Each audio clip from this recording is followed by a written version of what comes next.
Higher purpose. Your misery is your ministry. Your pain is your purpose. Your suffering is your service. Your mess becomes your message. Your test becomes your testimony. God allows us to hurt to heal others because you cannot heal what you cannot feel. So don't let the pain of your past punish your present and paralyze your progress and purpose. Hello, everyone. I'm Karen Pecoraro. I'm the new retention specialist at Turnaround Tuesday. And what the higher purpose means to me is our pain is real, it's legitimate, it is a signal from our past that can help us decide the direction that we want to move towards in the future. Well, thank you, Karen. Back to Melvin. Thank you, Karen, and welcome to the team. We're so excited that you're part of Turnaround Tuesday, and we're looking forward to doing great work together as you as part of this great team. So again, welcome. Hello, Turnaround Tuesday. Again, I'm Melvin Wilson, the co-director of Turnaround Tuesday. We'd like to, again, glad that Karen's back, but also I want to welcome our kids that have gone back to school. I know parents, we're at difficult times right now where this is unusual. This is an unusual fall, unusual beginning of school, but we know we're all going to get through this. Parents, just be so very supportive of our children, and this too shall pass. So we're excited that we're getting back to at least some sense of just being active, and our children will be involved. So good luck, kids.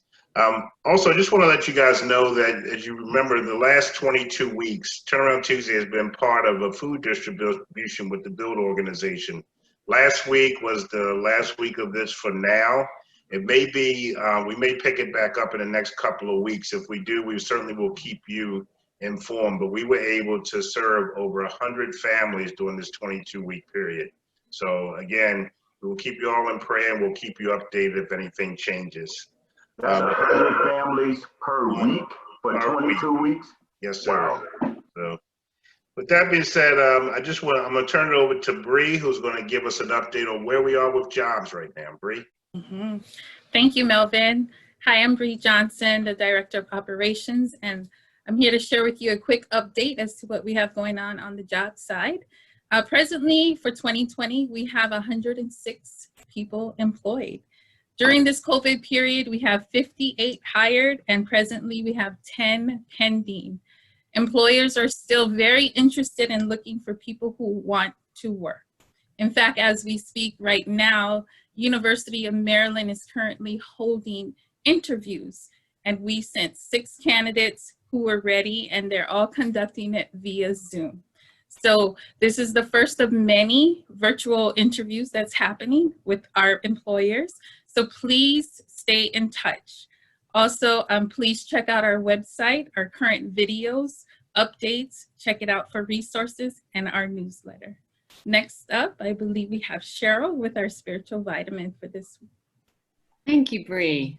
Welcome Turnaround Tuesday. So I want to reflect, as we often do as a team, on the time we're in the country. And we have so many things that we are dealing with, but in particular, 2 pandemics, the pandemic of violence on Black Americans that has been brought to the front, and the pandemic of the coronavirus that we are dealing with on a daily basis, and the huge changes. Michael, can we hold off on the vitamin for a second? The huge changes that have come in our country because of this and how we've had to adjust. So I'm glad that Melvin brought up first what's going on this fall with schools. So you might have a student in school for the first time, and you are trying to balance working at home and having a video with your several children, and the internet may not be working, and incredibly challenging trying to stay on top of your own work at the same time. I know people are having to work late at night while their kids are asleep. So all of that we know is going on. We know some people are able to send their kids off to college still, and you send your child off into some great unknown, right? Away from you, where they're quarantining and maybe getting the possible coronavirus while they're far away from you, or they're being sent back home, and the communities that have to deal with that, going back and forth with students, maybe even having the virus and bringing it back. Jobs, I mean, we are so focused on that all the time, but the incredible complexity of that. I mean, people we know of have lost work because of the coronavirus with businesses shutting down.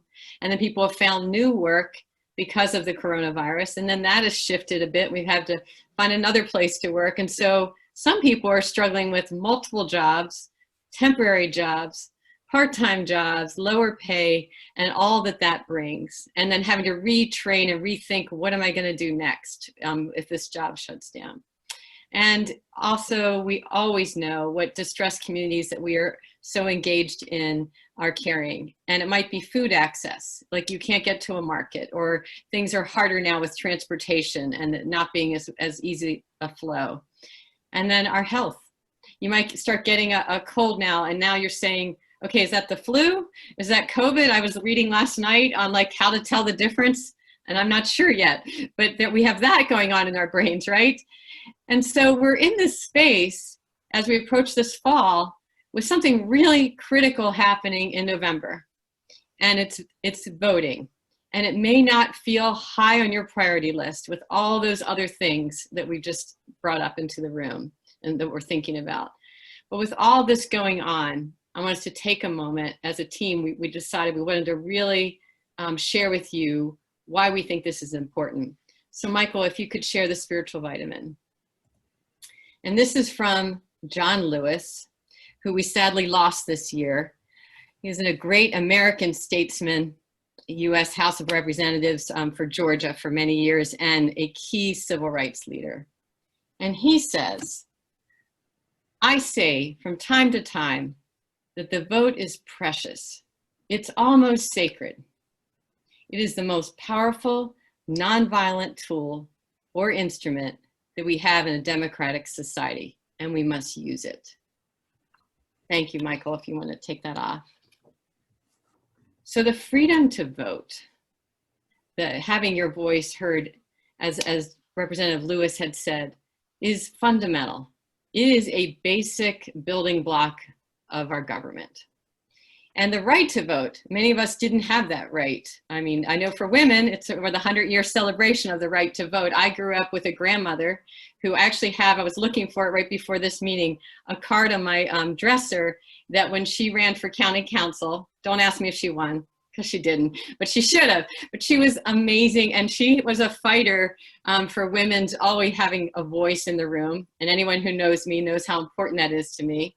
Well, that's where that comes from, because my grandmother took me to the League of Women Voters and we listened to the issues. And guess what? About 15, or maybe it was 10 years ago, I had my daughter, she was 7, in the League of Women Voters down at Baltimore City Hall, where they held a session because it mattered that much to me.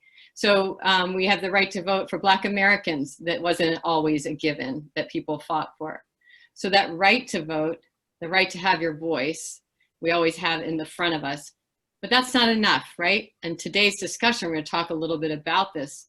But we have to hold those officials that we elect accountable. And I think Terrell always is the one that brings up, you have to push on democracy to make it work for you.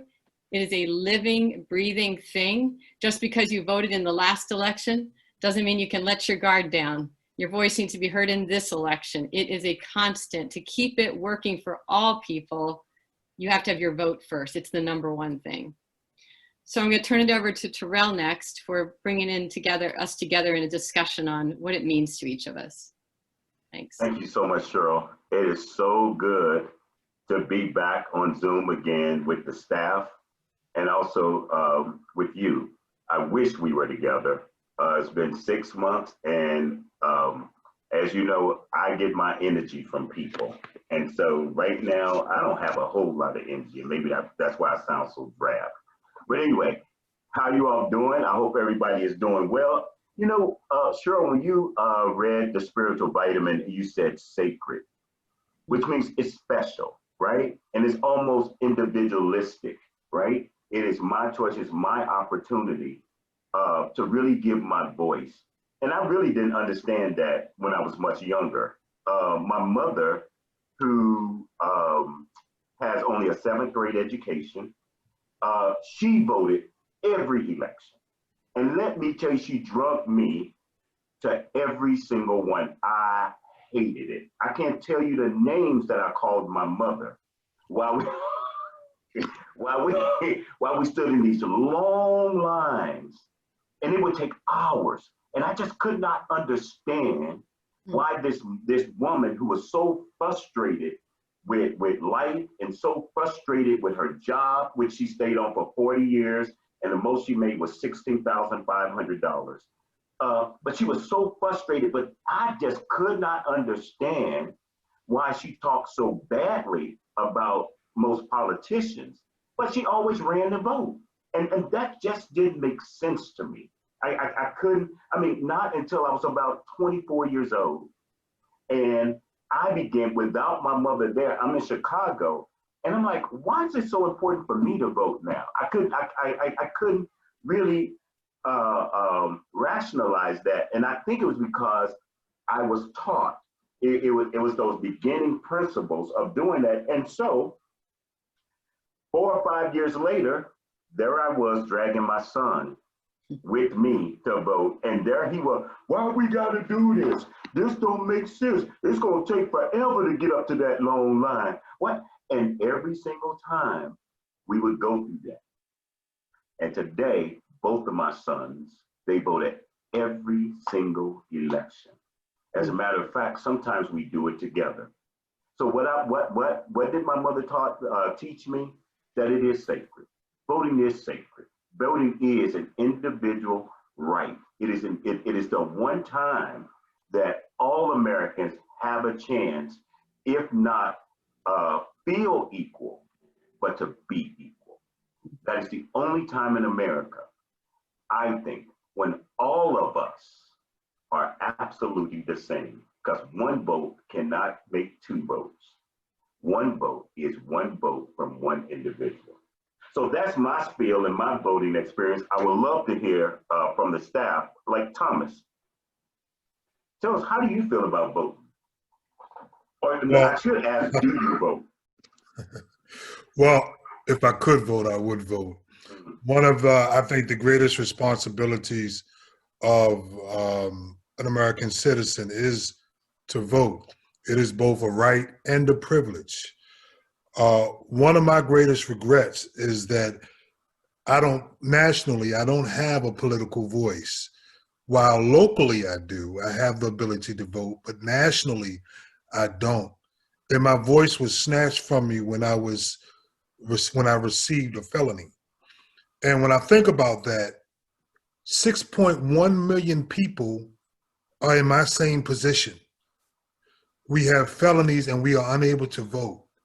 And when you think about the impact we could have made politically with our voting power, but yet our disenfranchisement silenced our voice, it upsets me. And it really makes me feel like I've disappointed my ancestors, that I don't have a voice in my future politically because I don't have the right to vote.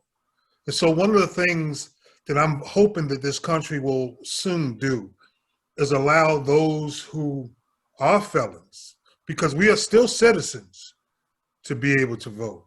Because right now I feel like I'm not fully an American citizen. Like I'm 3/5 of a man, if you understand what I'm saying. So. Wow. So Thomas, so if you really want the system to change, do you hope for it? Or do you take action? I do a little bit of both. I like your hope, but your hope. My hope is creating action.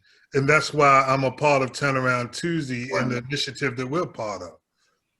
Great. Thanks for that. Anyone else? Do you vote? Why do you vote? Chambrika, what about you? Sure. Yeah, I'll go next. So growing up, my family never voted, to be honest with you. So I never had interest in voting until my youngest a few elections ago.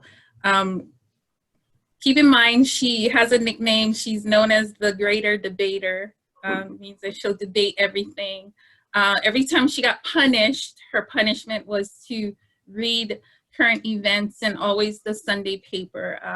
I made it a regular for all my girls to read the Sunday paper, period. But for her punishment, it was always current events. And upon her reading, she was so adamant in telling me that I needed to vote.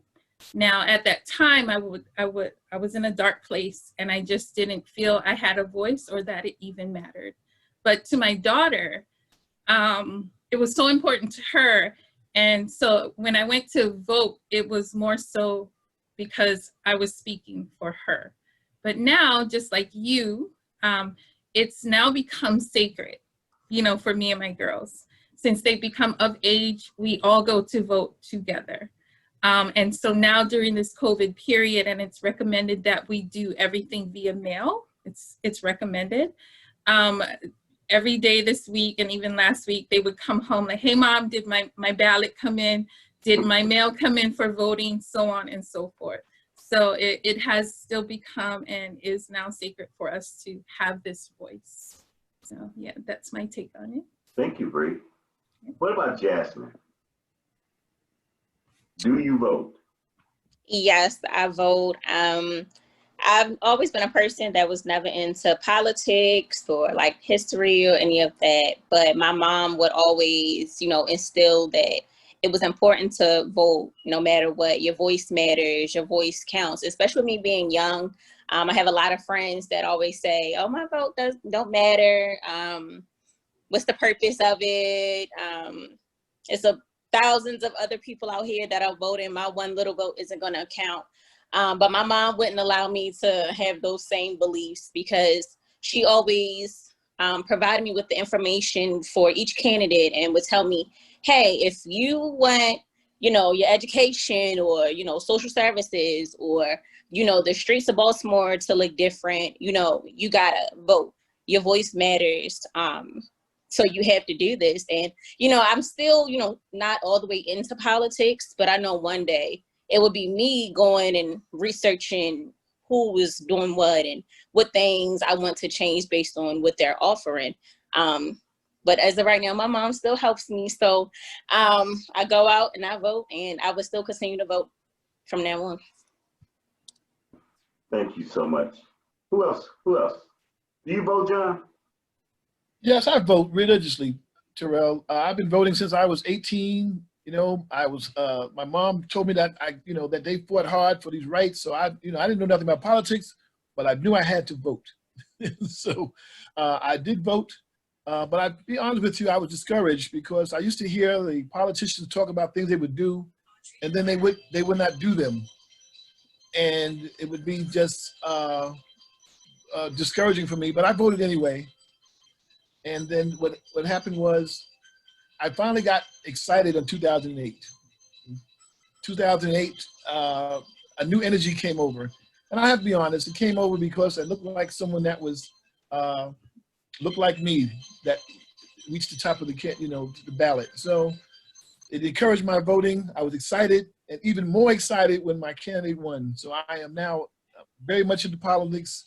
And so now I'm very much involved. I'm watching TV all the time. So I know a lot more than I did before. And I am now a very serious voter as opposed to just a carefree voter. Terrell, can I share? Sure.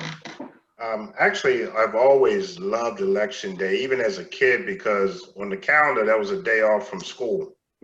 So just growing up, we looked forward to that Tuesday because we knew that was a day off. But growing up and then really starting when I became an adult and really having the responsibility to go to the polls and vote. And even today, I love going to the polls because you see people you may only see once or twice a year. Mm-hmm. You can see families coming out. As a father of a 12-year-old, my son has been going with me every election since I believe he was 3. And I mean, even in the booth, he's telling me, Dad, pick this candidate. Dad, pick this candidate. But just, getting him started in the process as a kid. So I relish election day, and I sit up all night, regardless of who's running, to see the results. Because I know when they list the 3 million votes or whatever, I'm one of those votes. So it's just a day that I always relish election day. Wow. What about you, Dr. Finney? What about you, Cheryl?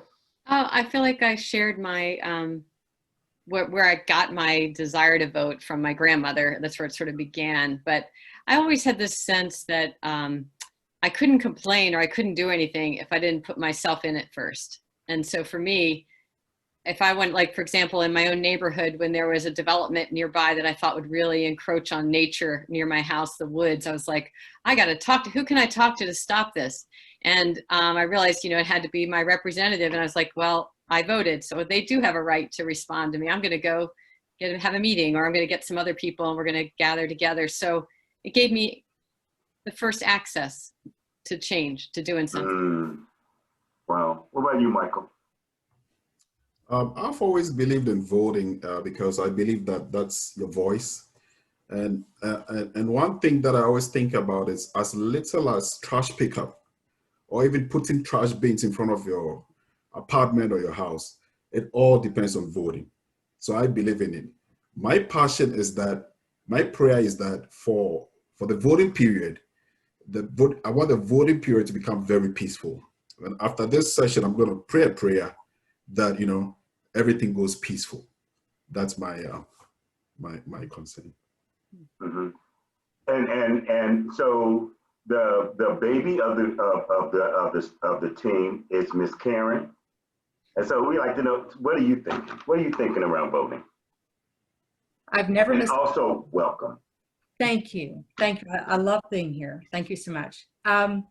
I've never missed a vote.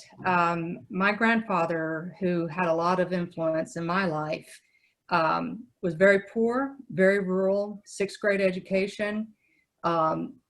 Appointment television were the political programs, and you did not make a noise coming through the room when he was watching those programs. You just knew to like sneak on by.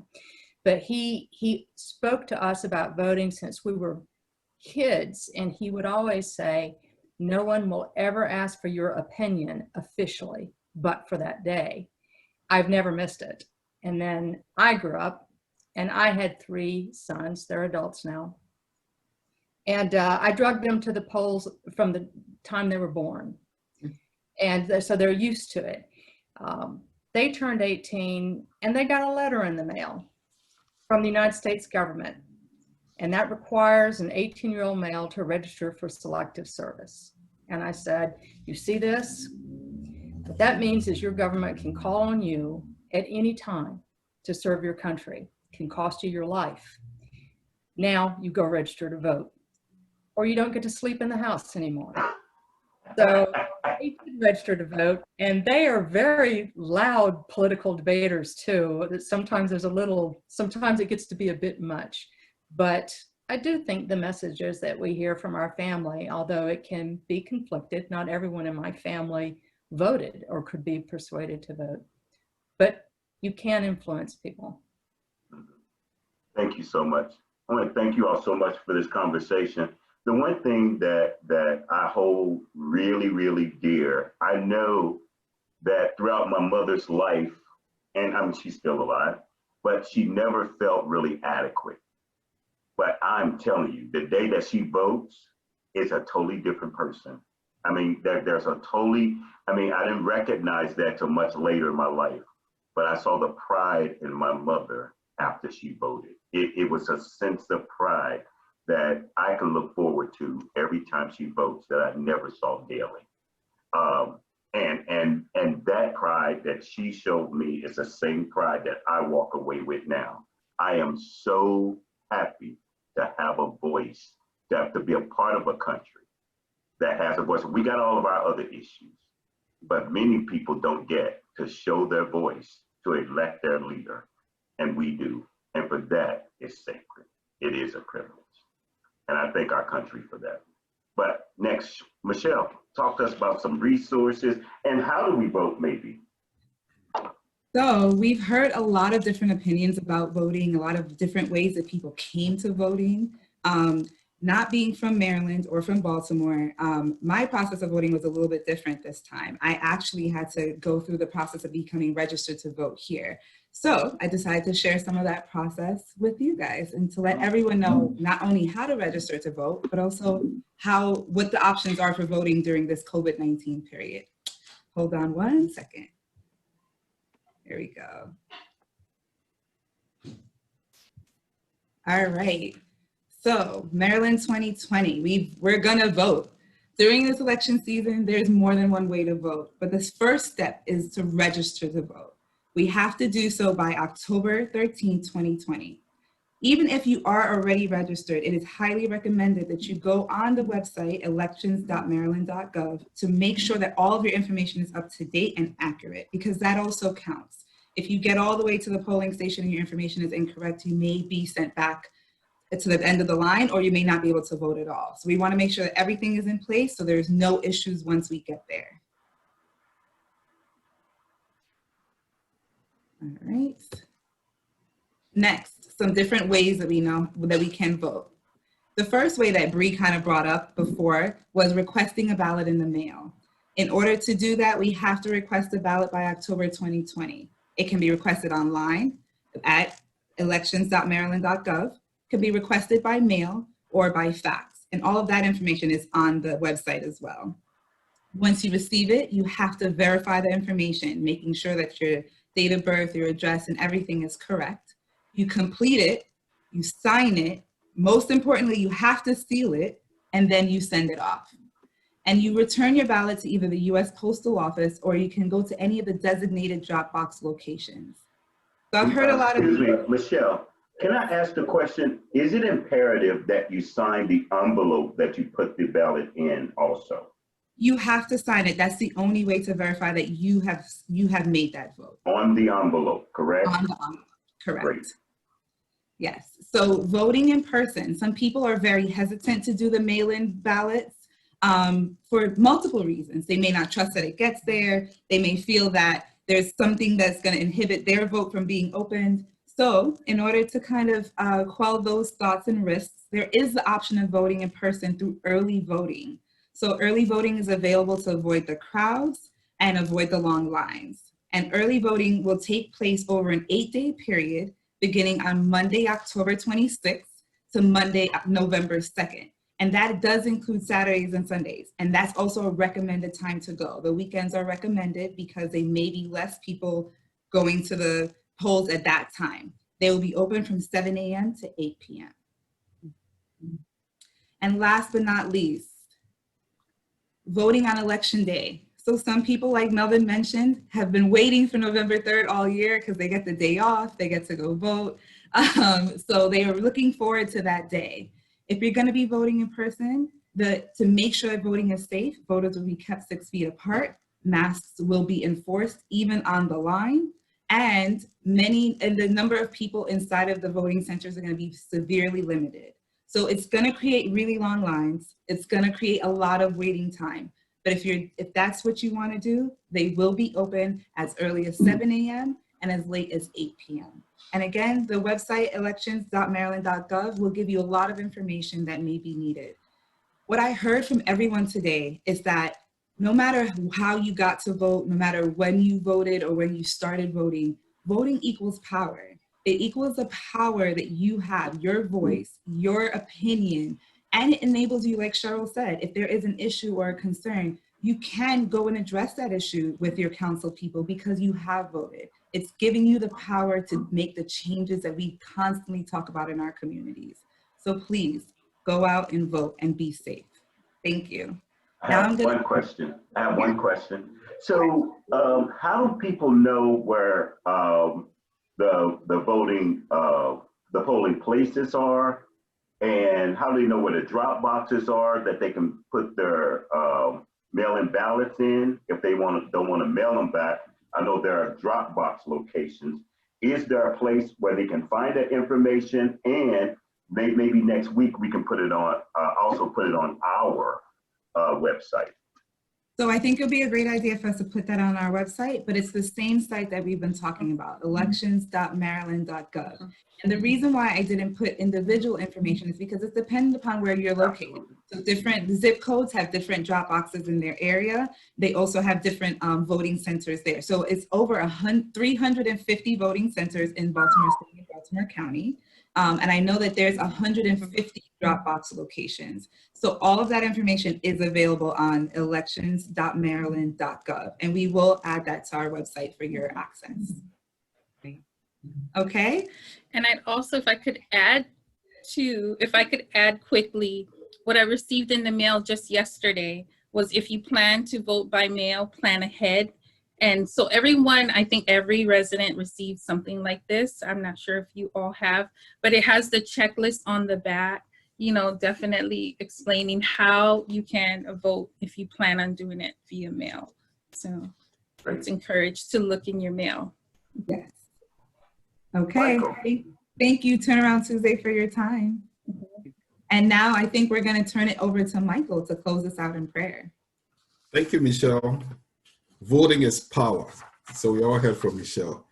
We don't subscribe to any particular religion, but we invite all religions, all denominations. But I'm Christian, so I'm going to pray a Christian prayer. Eyes closed, please. Father God, today we thank you for a meeting about voting. We pray that as we have discussed and talked about how voting ensures your voice to be heard, you're going to make it so. We pray that after this voting or during this voting period, every proceeding should go peacefully. Let everybody go vote by mail or vote in person. And when all is said and done, let it be a peaceful event. And also issues pertaining to healthcare, education, housing, environment, and even our local issues will be resolved according to the way each and everyone wants it. All this we pray in our God. Amen. Thank you, Michael. You're welcome. So it's time for Thomas is ready. don't forget your gratitude jar. Yes. Every week we put a little note, everything, something that you are grateful for, we put it in the gratitude jar. So this is mine, I'm putting in here. One day we'll open this jar and read everything. The next is exercise. You didn't think we do exercise on Zoom, right? Today we'll be up and down with our hands. Let's go. I call it sitting jacks. We're doing 10. Let's go. 1. Unmute yourself, 2, everybody. 3, 4. John, are you with All me? right. 5, Turnaround Tuesday. 7, 8, 9. I'm really 10. off. Jasmine, I like your jumping jacks. That's nice. That's the most exercise I've done in 3 weeks. Thank you, everybody. Thanks, everyone. Bye. Thank you all. Bye-bye. Can't wait to get back to you. Thank you. Right.